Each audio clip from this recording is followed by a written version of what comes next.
الحمد لله نحمده ونستعينه ونستغفره ونعوذ بالله من شرور أنفسنا ومن سيئات أعمالنا من يهده الله فلا مضل له ومن يضلل فلا هادي له أشهد أن لا إله إلا الله وحده لا شريك له وأشهد أن محمدا عبده ورسوله وبعد.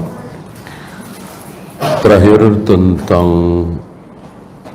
dialog debat antara Nabi Ibrahim dengan kaumnya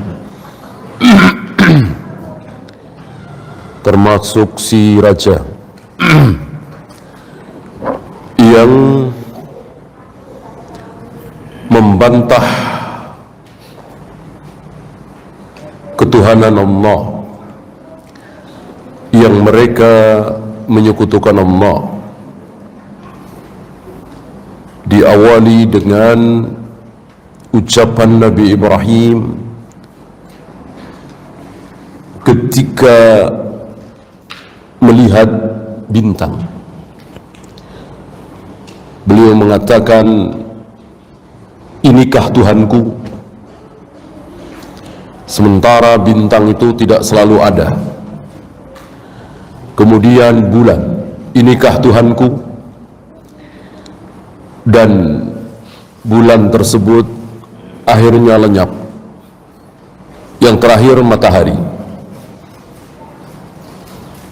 Beliau membandingkan antara tiga benda tersebut, bintang, bulan, matahari, dengan apa yang mereka sembah. Tentu jauh sekali. Yang mereka sekutukan selain Allah berupa patung-patung, kan tidak ada apa-apanya dibanding dengan bintang, bulan, matahari. Kalau pakai akal yang waras, tapi belum pakai dalil, mana yang lebih pantas disembah? Patung-patung itu apa bintang? Tentu bintang. Berada di atas, ya, indah, mengeluarkan cahaya. Lebih pantas lagi bulan, lebih jauh lebih terang dari bintang. Lebih pantas lagi disembah matahari, bukan cuman memberikan cahaya, tapi kehangatan, kehidupan, dan seterusnya. Tapi tiga-tiganya ada yang menciptakan. Nah, yang menciptakan itulah yang kita sembah. Kira-kira begitu. Ajakan dialog mikir dari Nabi Ibrahim kepada kaum musyrikin itu. Jadi sekali lagi keliru kalau ada yang menyimpulkan sebelum Nabi Ibrahim jadi nabi pernah menyembah bintang, pernah menyembah bulan, pernah menyembah matahari. Dengan ucapan Nabi Ibrahim, "Hadza Rabbi," ini adalah Tuhanku. Ketika melihat bintang, ketika melihat bulan, ketika melihat matahari, tiga kali Nabi Ibrahim mengatakan, "Hadza Rabbi," ini adalah Tuhanku. Sering disimpulkan seperti itu, kesimpulan yang salah. Yang benar, Nabi Ibrahim belum pernah menyembah bintang, belum pernah menyembah bulan, belum pernah menyembah matahari, belum pernah mengatakan bahwa bintang ini Tuhanku, bulan ini Tuhanku, matahari ini Tuhanku. Belum pernah. Karena seluruh para nabi, para rasul dijaga oleh Allah dari kecil, ya, bukan hanya setelah jadi nabi. Maka tidak didapati ada seorang nabi dulunya pemabuk, waktu kecil pernah mencuri misalnya, pernah berzina, tidak ada. Kalau ulama ada, tidak tertutup kemungkinan. begajulan, ahli maksiat, akhirnya menjadi ulama, tidak tertutup kemungkinan. Dan ada kisahnya. Nabi tidak ada. Nah, termasuk terkena syubhat kesesatan. Ya. Jadi ada seorang nabi dulunya sebelum jadi nabi pernah menyembah berhala, pernah beragama Buddha misalnya, pernah animisme misalnya, pernah beragama Hindu misalnya. Tidak ada. Kan ini lebih berat daripada zina, khamr, judi tadi. Ya, kalau betul Nabi Ibrahim pernah menuhankan bintang, bulan, matahari, berarti beliau tidak dijaga oleh Allah. Jadi yang benar belum pernah ada. Lalu bagaimana menerjemahkan hadza Rabbi? Hadza kan ini, Rabbi Tuhanku. Nah, terjemahan yang tepat, terjemahan yang pas adalah pakai apa kemarin? Pakai tanda tanya. Nah, sayang di terjemahan itu tidak ada tanda tanya. Jadi orang awam, anak kecil membaca terjemahan ayat tersebut, oh, berarti rupanya dulu Nabi Ibrahim pernah beranggapan bahwa bintang itu Tuhan. Ketika bintang hilang, muncul bulan lebih besar, beralih ke bulan. Ketika bulan hilang, muncul matahari, beralih ke matahari. Akal sederhana. Emang Nabi Ibrahim pas melihat bintang, bulan, matahari umur berapa? Udah dewasa kan? Ya taruhlah umur 30, ya.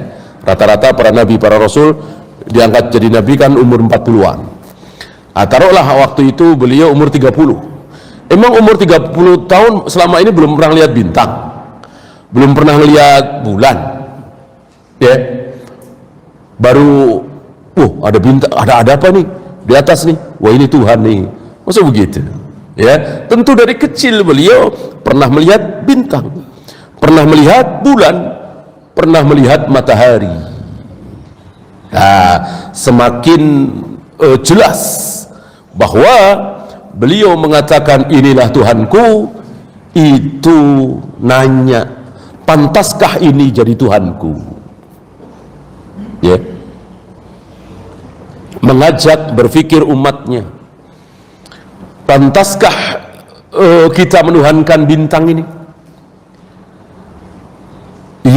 Ya, pas muncul terlihat barangkali pantaslah jadi Tuhan. Hilang. Masa Tuhan kok hilang? Begitu juga bulan hilang juga, matahari hilang juga kalau malam. Masa Tuhan hilang? Kira-kira begitu. Nah, setelah ajakan dialog ini diakhiri dengan kalimat alladzina amanu wa lam yalbisu imanahum bidzulmin. Orang-orang yang beriman dan tidak mencampur adukkan keimanannya dengan kezaliman, maka aman dia. Aman dia. Aman dari kekekalan di neraka. Bukan aman dari neraka, bukan aman dari neraka. Aman dari kekekalan di neraka. Artinya walaupun dia beriman, tidak zalim, tidak syirik, tetap masuk neraka. Kalau berzina, kalau minum khamar, kalau berjudi, kalau sering meninggalkan sholat, meninggalkan saum Ramadan, gitu ya. Tapi tidak kekal. Nah, maka di sini ada istilah amnun mutlakun dengan mutlakul amni. Aman secara mutlak artinya dia tidak pernah tersentuh api neraka.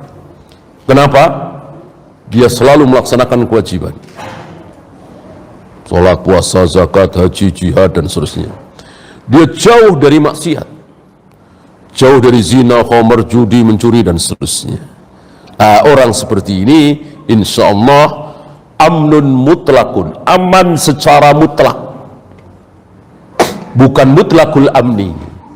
Kalau mutlakul amni mutlak amannya, bukan aman secara mutlak, artinya aman gitu, tapi tidak mutlak. Artinya tersentuh api neraka dulu, disiksa di neraka dulu, kemudian dimasukkan ke dalam surga.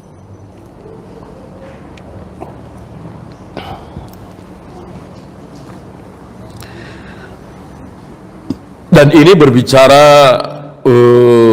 perbuatan. Kita tidak bicara orang per orang, si A, si B, si C. Ada si fulan, dia selalu melaksanakan kewajiban. Jangankan sholat 5 waktu berjamaah di masjid, qobliyah, ba'diyah, tahajud, jarang tertinggal. Jangankan puasa Ramadan, Senin Kamis saja jarang tertinggal. Bahkan puasa Daud. Ya. Zina, khamar, judi jauh. Si fulan namanya. Bolehkah kita pastikan bahwa si fulan ini aman dari neraka? Tidak boleh. Kita bicara perbuatan, bukan orang. Kalau orang, Imam Syafi'i aja nggak boleh kita pastikan. Ya, Imam Syafi'i pasti masuk surga. Boleh? Tidak boleh. Tidak boleh, karena nggak ada dalil. Bilal pasti masuk surga. Boleh? Boleh, karena kan ada dalil. Sabda Nabi alaihi salatu wassalam. Adapun selain sahabat tidak ada jaminan, tidak ada dalil. Maka kita berharap, harapan besar, Imam Syafi'i, Imam Bukhari, Imam Muslim, Imam Malik masuk surga. Tapi meyakini tidak boleh. Apalagi kita kan. Termasuk tetangga kita yang kemarin meninggal, sering minum khamar, jarang sholat. Tetangga kita ini pasti masuk neraka. Boleh? Muslim ya? Muslim. Tidak boleh. Allah Maha Pengampun. Allah Maha Pengampun. Kalau dosa pasti masuk neraka, berarti tidak Maha Pengampun. Ya, Allah Maha Pengampun. Terserah Allah. Dosa yang tidak akan diampuni oleh Allah kalau tidak taubat cuman satu. Apa? Syirik. Zina, khamar, judi, membunuh, bunuh diri kan bukan syirik. Maka kalau Allah mau ampuni bisa. Kalau Allah tidak mau ampuni bisa juga Allah siksa dulu. Apa istilahnya kemarin? Tahta masyiatillah. Di bawah kehendak Allah, terserah mau diapakan oleh Allah. Diazab terserah Allah, diampuni terserah Allah. Betul-betul terserah Allah.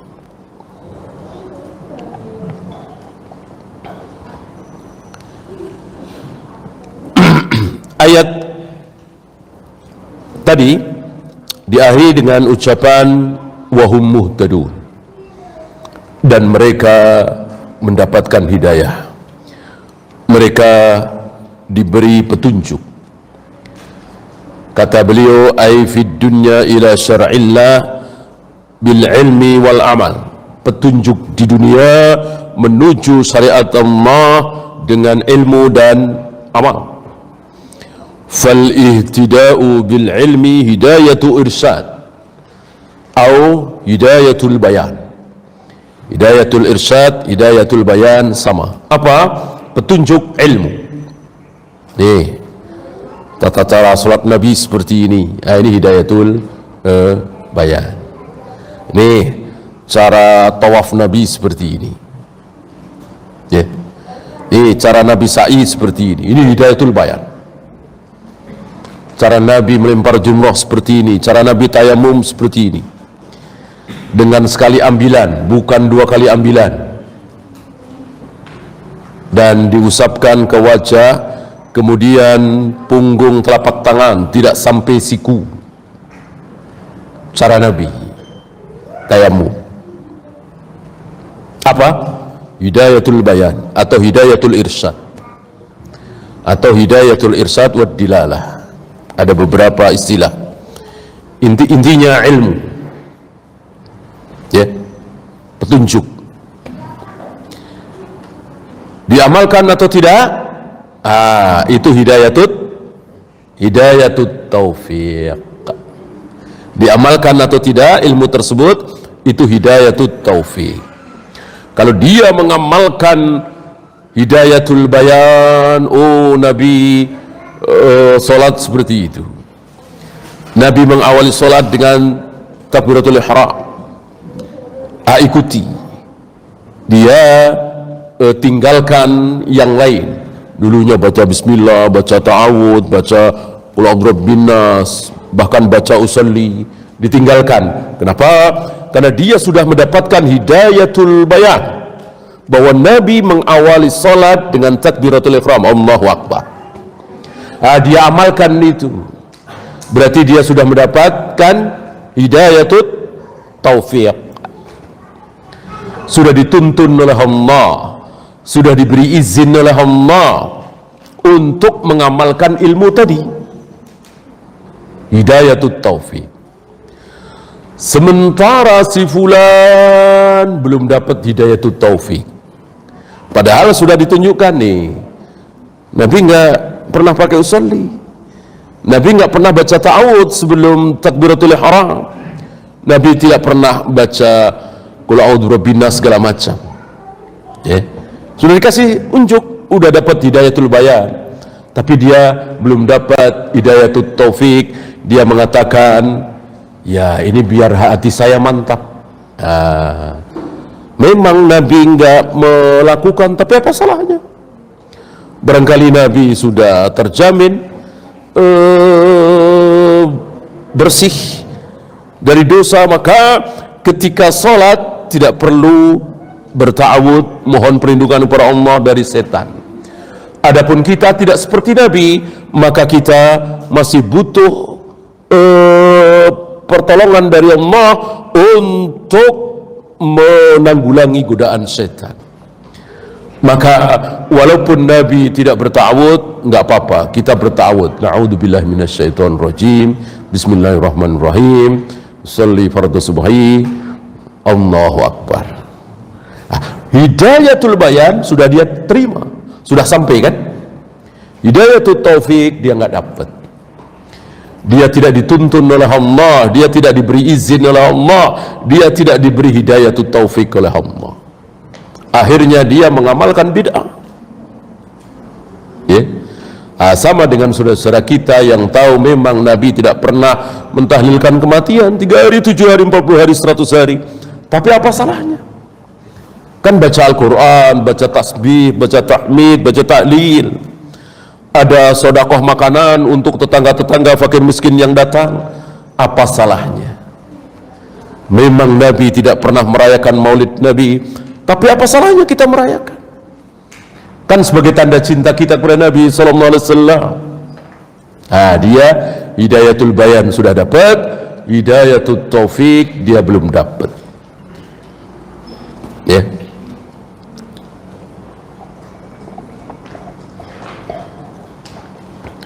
Dari sini kita bisa menjawab pertanyaan, kenapa ada ayat wa innaka latahdi ila siratal mustaqim, wahai Muhammad, engkau betul-betul memberikan hidayah menuju jalan yang lurus. Sementara ada ayat yang mengatakan innaka la tahdi man ahbabta, wahai Muhammad, engkau tidak bisa memberikan hidayah kepada orang yang engkau cintai sekalipun. Kok jadi bertentangan? Di ayat ini Allah katakan Muhammad bisa memberikan petunjuk menuju jalan yang lurus. Di ayat ini dikatakan Muhammad tidak bisa memberikan hidayah kepada siapapun, bahkan kepada orang yang engkau cintai sekalipun. Misalnya Abu Thalib, yang bisa memberikan hidayah cuma aku, Allah, kata Allah. Kok bertentangan? Jawabannya tadi, ada hidayatul bayan, ada hidayatul taufiq. Engkau Muhammad memberikan hidayah menuju jalan yang lurus. Hidayatul bayan, ilmu. Cara sholat seperti ini, cara puasa seperti ini, cara umrah seperti ini, cara haji seperti ini. Jual beli yang begini boleh, yang model begini tidak boleh. Gharar yang tidak menimbulkan penyesalan yang sedikit lah boleh. Gharar yang tidak boleh yang menimbulkan penyesalan, yang mencolok. Dari uang 1 juta dia keluarkan, bisa dapat ikan berkintal-kintal, bisa juga dapat ikan cuman 2 kilo misalnya, karena 1 empang dia beli 1 juta.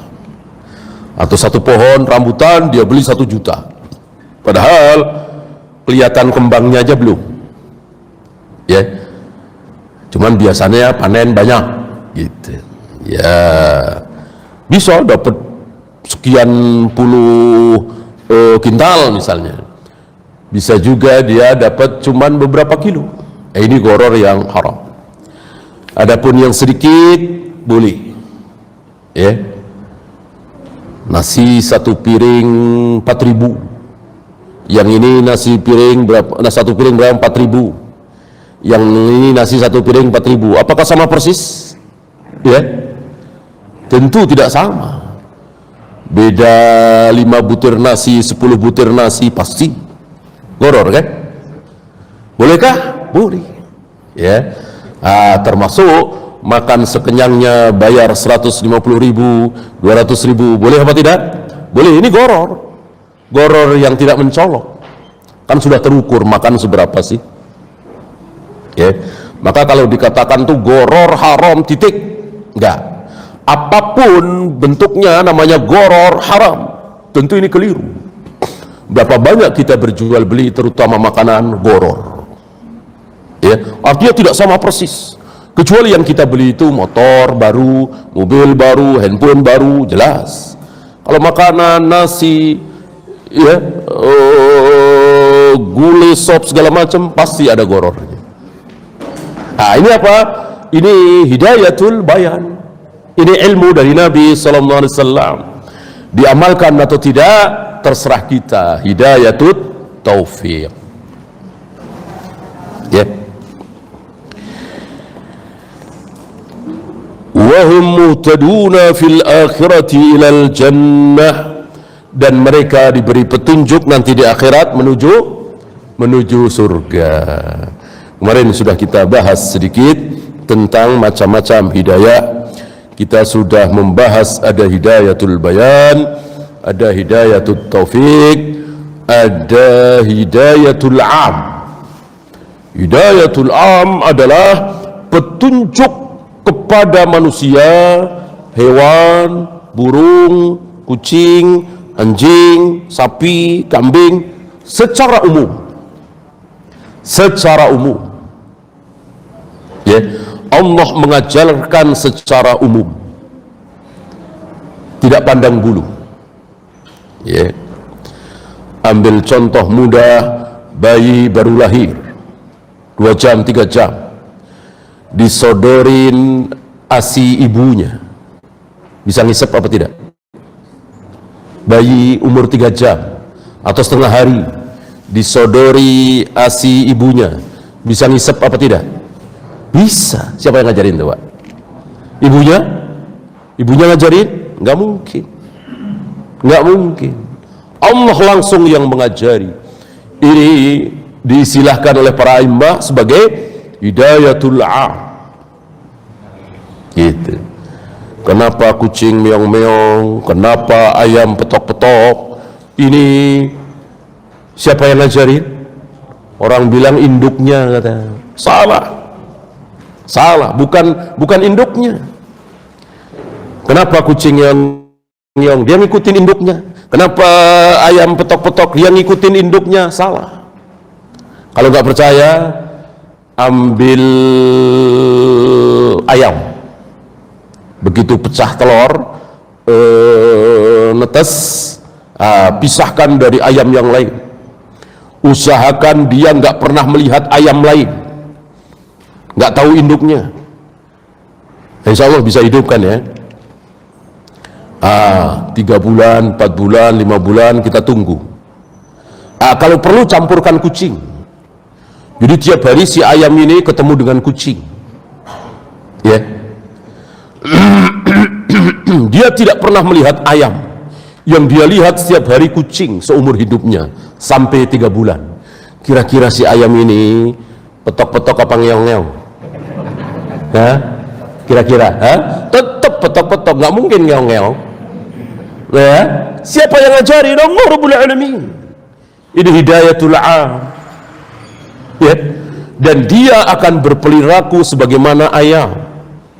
Taruh di kebun, nyeker-nyeker, matok, nyeker-nyeker, matok, kan gitu ayam. Walaupun dia belum pernah melihat induknya ayam lain, nyeker-nyeker, matok, nyeker-nyeker, matok. Ya, kenapa? Allah yang mengajarkan kepada si ayam itu. Ya, walaupun dia tiap hari melihat kucing, habis makan jilat-jilatin badannya, bulunya, ya kan? Apa si ayam ini ikut-ikutan jilat-jilatin bulunya, badannya? Gak mungkin. Tetap dia dengan fitrah ayamnya, nyeker-nyeker patok, nyeker-nyeker patok, dan seterusnya. Allah yang menggerakkan. Ini hidayatul am secara umum. Bayi diajari oleh Allah untuk bisa menghisap ASI ibunya.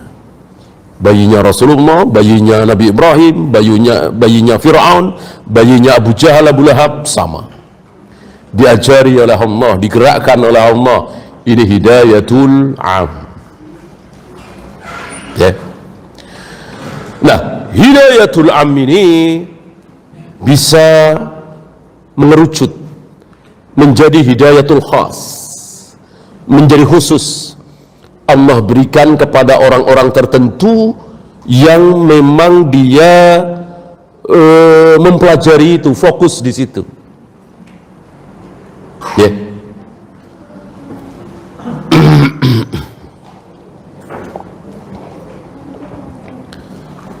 Ada orang kafir, ya, saya kira insya Allah kafir, saya nggak tahu namanya, orang kafir, mungkin antum tahu namanya.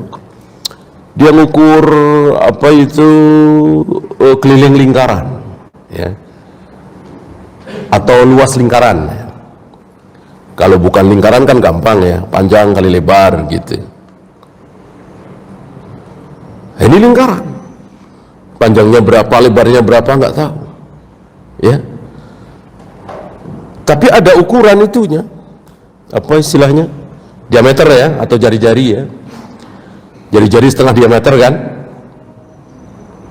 Itu luasnya selalu tergantung dengan jari-jarinya itu.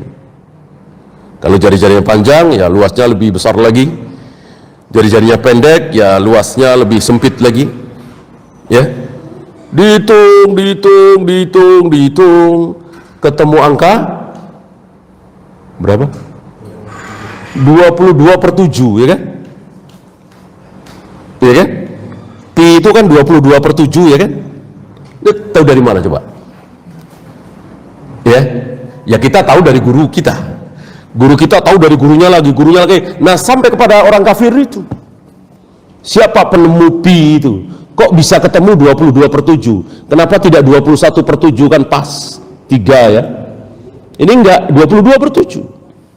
Pas. Pokoknya asal ada bilangan 22/7 kalikan apa jari-jari, ketemu itu luasnya. Bisa ketemu, dan dia terus mikir terus, akhirnya ketemu. Siapa yang ngasih unjuk? Siapa yang memberitahu si kafirin sampai ketemu bilangan 22/7? Siapa lagi kalau bukan Allah Rabbul Alamin? Ini lebih khas lagi, ya. Dan Allah tidak membedakan si muslim, si kafir. Mau dia orang taat, ahli maksiat, Allah nggak beda-bedakan. Dia serius nggak di situ? Dia fokus nggak di situ? Dia penuh pengorbanan apa tidak? Ketika dia penuh pengorbanan berpikir tentang itu, Allah kasih jalan. Ya, maka banyak penemuan Jangan sombong mengatakan, oh dia cerdas, oh dia memang apa jenius. Tidak. Allah berikan hidayah kepada dia. Ya, sehingga menemukan itu ada 22/7, ada alfa, ada beta, sekian, sekian, sekian. Itu kan banyak rumus seperti itu. Tentu ada yang menemukan itu. Ya. Ini hidayatul am, tetapi lebih khusus lagi. Wajib kita meyakini bahwa Allah yang menggerakkan dia, Allah yang memberitahu kepada dia sebagai hadiah atas jerih payah dia berfikir. Karena ini urusan dunia, ingin dunia, ya Allah kasih dunia.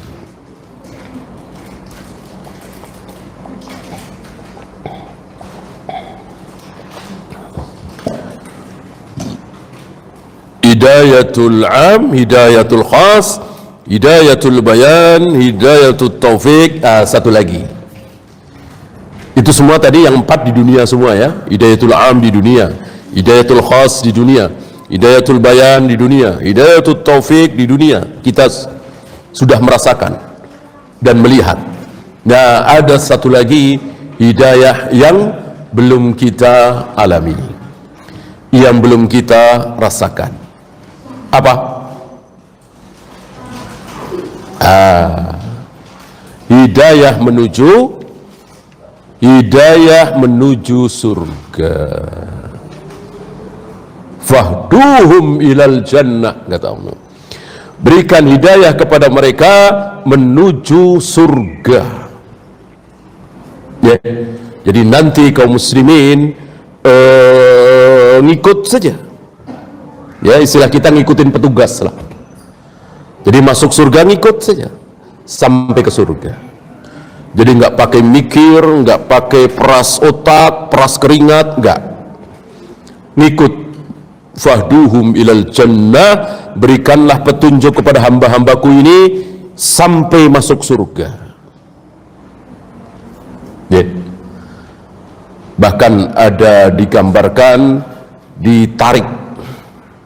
Ya, ada orang ditarik dengan tali, ditarik karena dia nggak mau, dia mempertahankan nggak mau ditarik itu, sampai talinya itu dia gigit-gigit. Nggak taunya dia tarik menuju ke surga. Ya. Barangkali antum mengalami dulu waktu SD, barangkali waktu SMP, barangkali ditarik-tarik oleh orang tua antum, guru antum ke surga. Ya, antum malas-malasan karena belum tahu. Ya, dicubit, dicambuk kalau nggak mau sholat, ya, dipukul. Nah, sekarang kita merasakan, ya, dan biasanya kita bangga. Kita cerita kemana-mana. Saya dulu kalau jam 5 belum bangun, habis paha saya dicubitin. Bangga cerita ke teman-temannya, ya, membanggakan ayah kita. Gitu. Saya nih kalau sampai nggak ngaji, dipecut saya. Bangga cerita ke teman-temannya. Ya. Sementara yang orang tuanya dulu mendiamkan, malah kita malu cerita. Dulu mah saya mau sholat, mau enggak, saya dibiarkan oleh ayah saya. Kita malu ceritanya, seolah itu aib ayah kita. Ya, dengan demikian antum jangan sungkan-sungkan nyubit anak, kalau perlu mukul anak, tapi jangan yang membahayakan. Ketika nggak mau ngaji, nggak mau sholat, nggak mau ngafalin Al-Quran dan seterusnya. Nah, si anak ini nanti ketika besar, dewasa akan bangga menceritakan antum sebagai ayah yang begitu keras, begitu perhatian terhadap sholat, terhadap ngaji, terhadap saum, terhadap Al-Quran. Ya.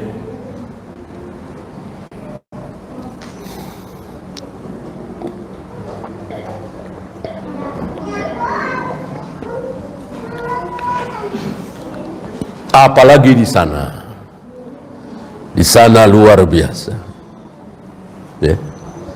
Nanti akan dialami oleh sebagian kaum muslimin yang masuk surga, merasa bahwa untuk masuk surga itu dipaksa. Dan waktu itu aku meronta-ronta. Ya. Dan ini banyak terjadi di negeri-negeri kafir, yang negeri kafir yang didatangi oleh pasukan kaum muslimin. Ya. Kan seolah terpaksa. Kalau nggak mau masuk Islam, bayar jizyah, bisa 30%, ada yang 50%, ada yang 60%, terserah amirnya. Dibikin berat. Kalau mau masuk Islam, kecil, cuma 2,5%. Itu pun setahun sekali, zakat kan setahun sekali, 2,5%. Ya.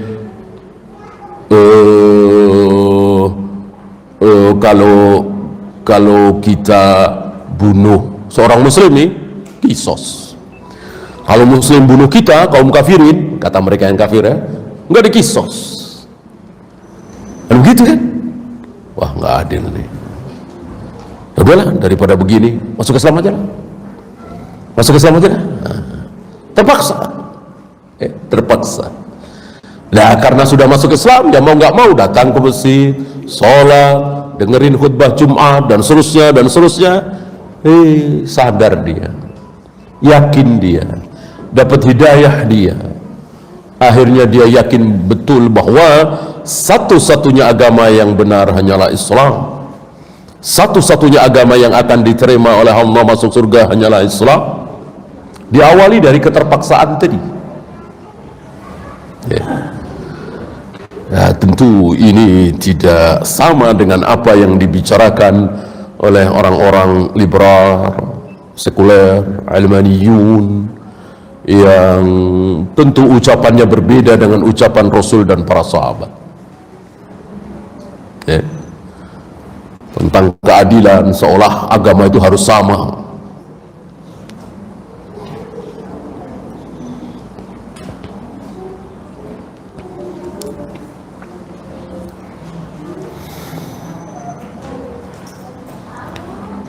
Uhsyurul ladzina zalamu wa azwajahum wa ma kanu ya'budun. Ini sebaliknya, kalau tadi surga dan neraka. Kumpulkanlah orang-orang yang zalim itu, yang syirik itu, yang kafir itu, wa azwajahum, bersama kelompok mereka, wa ma kanu ya'budun, dan bersama apa yang mereka sembah. Kumpulkan kemana? Ila siratil jahim, menuju al-jahim. Berikanlah hidayah, petunjuk ke arah siratil jahim, ke arah neraka.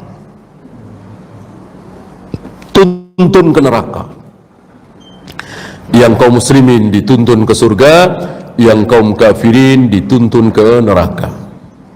Fahduhum ila siratil jahim, berikanlah petunjuk kepada mereka, tuntun mereka ke jahim. Siapa mereka? Wa ma kanu ya'budun, dan apa yang mereka sembah. Rupanya yang akan disiksa di neraka bukan hanya penyembah berhala, tapi juga berhalanya. Ya, kayak apa rasanya? Dia sembah-sembah itu patungnya, dia sembah-sembah itu apa misalnya? Tadi Borobudur misalnya, dia sembah-sembah stupa itu, dia sembah-sembah berhala itu. Sampai neraka, si stupanya itu ikut disiksa di neraka. Kayak apa rasanya? Ya. Bukan cuman sakit fisiknya, tapi sakit hatinya. Rupanya yang aku sembah-sembah justru disiksa di neraka. Ya. Bosok mempertuhankan sesuatu yang disiksa. Kayak apa nyeselnya? Nangis darah istilahnya. Inilah penyesalan orang-orang yang menyembah selain Allah. Allah hinakan sehina-hinanya. Nah, termasuk para tokoh. Para tokoh yang menjadi togut. Dia diikuti dalam hal maksiat, dia ditaati dalam hal maksiat. Mereka masuk neraka dan bersama tokoh yang dia sembah itu.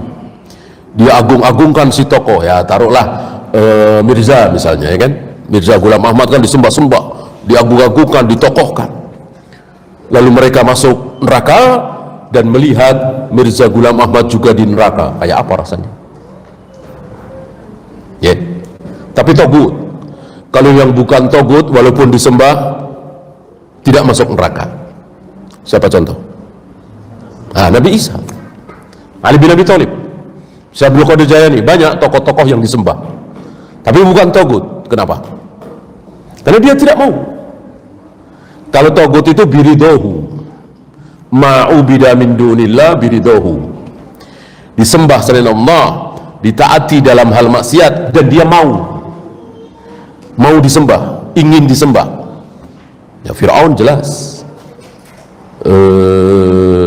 Abu Jahal, Abu Lahab jelas, Mirza Ghulam Ahmad jelas, Dajjal dan lain-lain.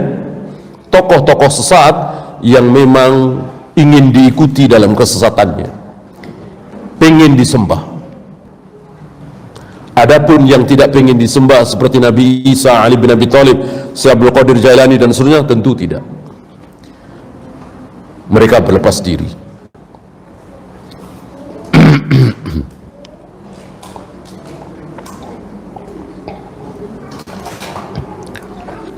Fahadhihi hidayatul akhirah. Inilah petunjuk di akhirat. Wahiyya lilladzina zalamu ila siratil jahim. Orang-orang zalim tersebut diberikan hidayah petunjuk menuju siratil jahim. Fayakunu muqabiluha anna alladzina amanu wa lam yazlimu yahduna ila siratin na'im. Kebalikan dari orang-orang yang beriman yang tidak mencampurkan keimanannya dengan kezaliman, diberikan petunjuk ila siratin na'im. Kebalikannya orang yang kafir, zalim terbesar syirik, ya, diberi petunjuk ila siratil jahim.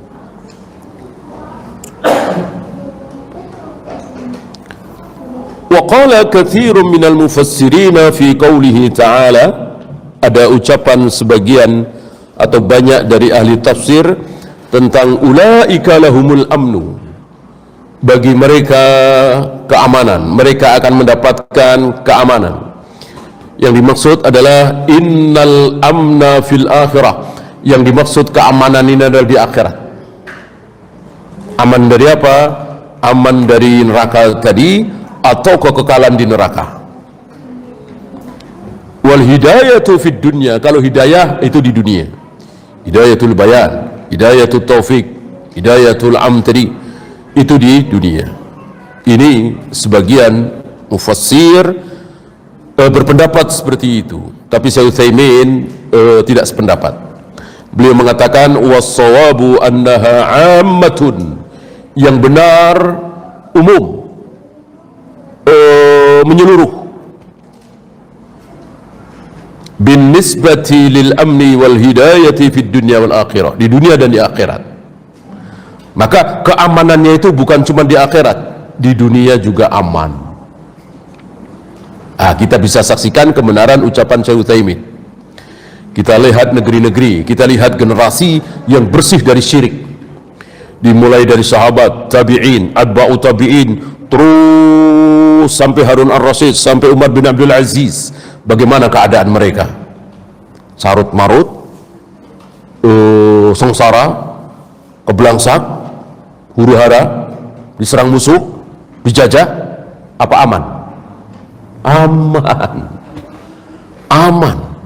Sepeninggal Nabi, para sahabat, diteruskan oleh para tabi'in, atba'ut tabi'in, hidup dalam keadaan aman, tentram, menang, jaya, berkuasa, menjajah, bukan dijajah.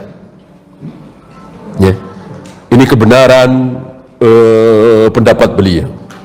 Jadi amannya itu bukan cuma di akhirat. Di akhirat jelas aman dari kekekalan di neraka. Di dunia pun aman. Aman dari kesengsaraan, keterbelakangan, terjajah, dan seterusnya dan seterusnya. Nah, kita bandingkan dengan negeri-negeri yang penuh syirik.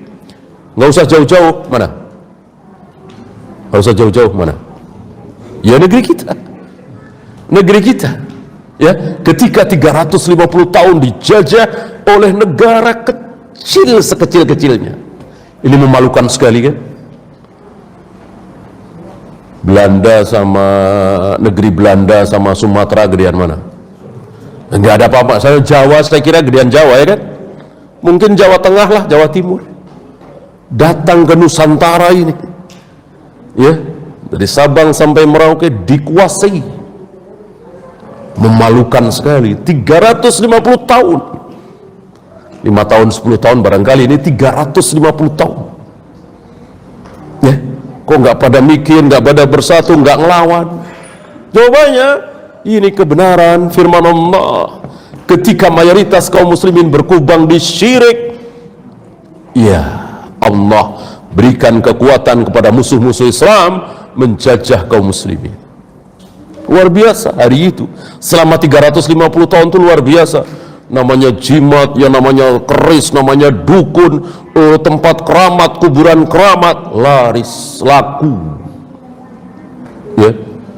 Nah, sampai hari ini. Walaupun tidak separah 100 tahun yang lalu, 200 tahun yang lalu, sekarang pun masih banyak syirik. Ya. Nah, ini dulu diperangi. Bandingkan dengan Saudi misalnya. Ya. Saudi itu Allah berikan minyak yang luar biasa. Belum lama saya dengar cerita siapa ya, dia kerja di kilang minyak. Itu ada di Indonesia ada berapa belas gitu ya, yang hasilnya miliaran. Dia bilang Saudi berapa ribuan ya. Di Indonesia berapa belas gitu bilangnya. Di Saudi ribuan, itu luar biasa. Nah, kapan Allah bukakan kekayaan yang luar biasa itu? Ya, setelah tampilnya dakwah Syekh Muhammad bin Abdul Wahab memberantas syirik dan bid'ah, apa sebelum? Setelah, ya. Kan Saudi 300 tahun yang lalu belum kedengaran kan minyak itu. Ya setelah tampil dakwah beliau, ketika syirik betul-betul diperangi, bid'ah betul-betul diperangi, Allah berikan hadiah luar biasa. Ya, ini belum surga di akhirat nanti. Baru sedikit sekali dari kenikmatan yang Allah miliki. Untuk apa? Untuk negeri yang bertauhid, untuk negeri yang tidak ada syirik, tidak ada bid'ah. Bandingkan dengan negeri kita, Pakistan, Bangladesh, ya, dan negeri-negeri Islam lain yang penuh dengan syirik, bid'ah, sufi, tasawuf. Wallahu a'lam. Ya, itu saja. Ada pertanyaan, silakan.